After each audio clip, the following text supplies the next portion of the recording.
ముస్లిం కుటుంబాల్లో మహిళలు గడప దాటాలంటే ఎన్నో ఆంక్షలు. కానీ ఆమె అవేమీ పట్టించుకోలేదు. కుటుంబ పోషణ, బిడ్డల చదువుల కోసం పంక్చర్ షాపులో అడుగుపెట్టింది. పురుషులకు దీటుగా భారీ వాహనాల టైర్లను అవలీలగా తిప్పేస్తూ రిపేర్లు చేస్తోంది.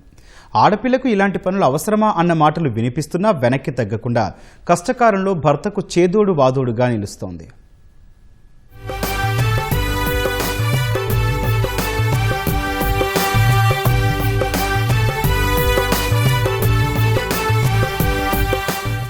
సాధారణంగా పంక్చర్ షాపుల్లో రిపేర్లు చేసేవారు పురుషులే ఉంటారు.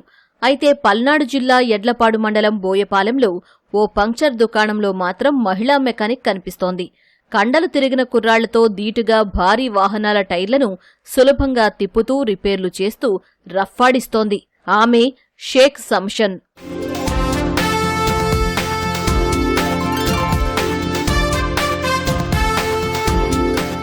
సంషన్ భర్త దర్యా పంక్చర్ దుకాణం నిర్వహిస్తున్నారు.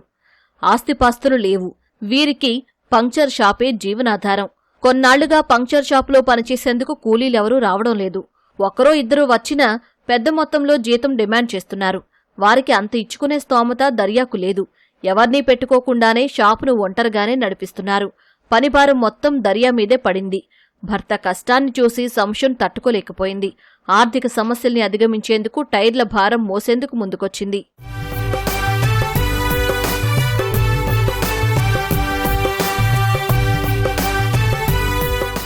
మహిళలు చాలా సున్నితం, బరువులెత్తలేరు, శారీరక శ్రమ చేయలేరు అనే అపోహల్ని తన పనితనంతో తిప్పికొడుతోంది సంషన్. ట్రైనింగ్ తీసుకోకుండానే భర్తను చూస్తూనే మెకానిక్గా మారిపోయింది. టెక్నీషియన్లకు దీటుగా టైర్లు మార్చుతూ పంక్చర్లు వేస్తూ పురుషులకు తానేమీ తక్కువ కాదని నిరూపిస్తోంది సంషన్. చిన్నప్పటి నుంచి మా ఆయన టైర్ల పని. నేను ఇంకా సాయం చేయడానికి అని చెప్పి ఇక్కడికి వచ్చాను. ఇంకా నేను కూడా నేర్చుకున్నాను, ఇదే పని చేస్తున్నాను. టైర్ల పని, టైర్ షాప్.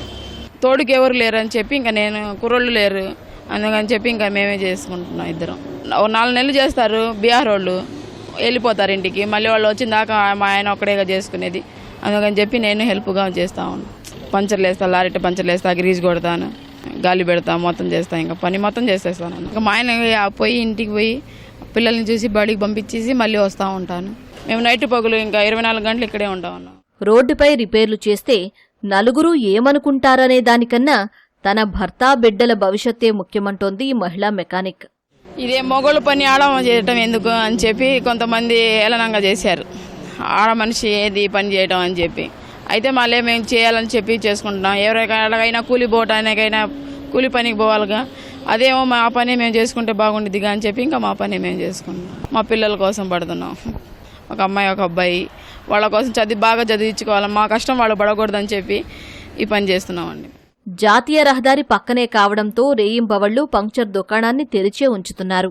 ఆలుమగలిద్దరూ కాయకష్టం చేసుకుంటూ రూపాయి పొదుపు చేసి బాకీలు తీర్చారు. పిల్లల్ని ఉన్నత విద్యావంతుల్ని చెయ్యాలన్న సంకల్పంతోనే శ్రమిస్తున్నారు. జీవిత ఆధారం ఇదే. టైర్లు కొట్టు పంచర్ షాపు. చిన్నప్పటి నుంచి ఇది ఆదాయం ఏమీ లేదు. పని చేసుకోవాలా, తినాలా.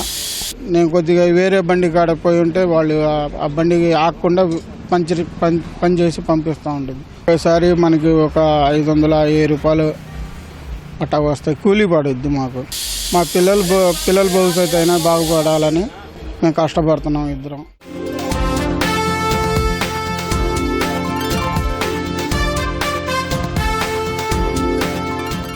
భార్య భర్తలో సగమంటారు. ఆ భర్త కాయ కష్టం చేసుకుంటుంటే చూడలేక ఆ భార్య కూడా పనిలోకి వచ్చింది. భర్త చేసేటువంటి పంచులు వేయటం, లారీలకి అదేవిధంగా టైర్లు మార్చడం, ఇవన్నీ కూడా చాలా భారీ శక్తితో కూడుకున్న పనులు. అయినా కూడా ఆ మహిళ ఎంతో దృఢ సంకల్పంతో, ఆత్మవిశ్వాసంతో ఆ పనులు చేస్తూ ఉంది. అటు భర్తకి సహకారం అందిస్తూనే తన ఇద్దరు పిల్లల్ని ఆలనా పాలనా చూసుకుంటూ చక్కగా చదివించుకుంటూ ముందుకు సాగుతున్నారు. కేవలం ఆలీతో వీరాంజనేయులు, ఈటీవీ న్యూస్, పల్నాడు జిల్లా.